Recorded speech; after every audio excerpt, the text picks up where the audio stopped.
উপস্থিত আমার গৌরবকে কৃষ্ণ ভক্ত শ্রোতা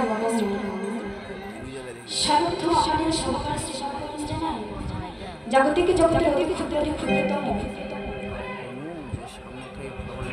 সর্বকনিষ্ঠ কীর্তনিয়া কুমারী জয়শ্রী এবং তার ক্ষুদ্র সম্প্রদায়ের পক্ষ থেকে আপনাদের রাতুলের আগে চরণে রইল সহস্র সহস্র কোটি ভক্তিপূর্ণ প্রণাম দর্পণ।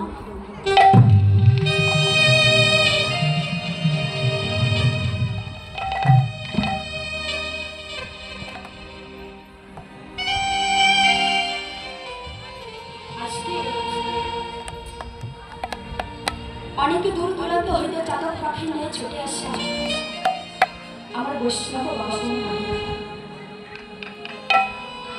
হয়তো অনেক আশা আশা নিয়ে এসেছেন, তাই তো দেখতে পাচ্ছেন আমি হচ্ছে ছোট্ট ছোট্ট মানুষ। আপনাদের সবাই চরণে প্রথমে ক্ষমা চাইছি। হয়তো যে আশা বাসনা নিয়ে এই নববৃন্দাবন ধামে ছুটে এসেছেন, হয়তো সেই আশা বাসনা পূরণ করিবার মতো সাধ্য আমার সাধ আছে বলে কিন্তু সাধ্য নেই।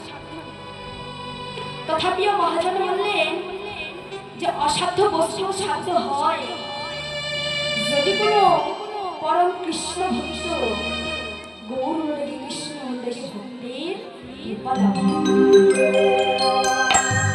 আপনারা হলেন সেই পরম বৈষ্ণব।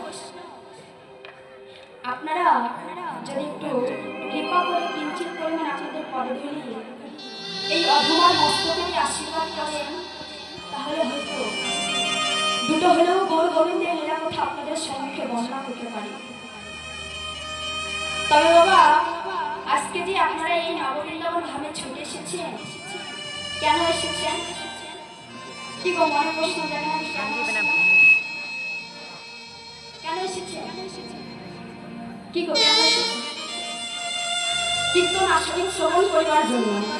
কিন্তু মহাজন বললেন যে বহিরঙ্গ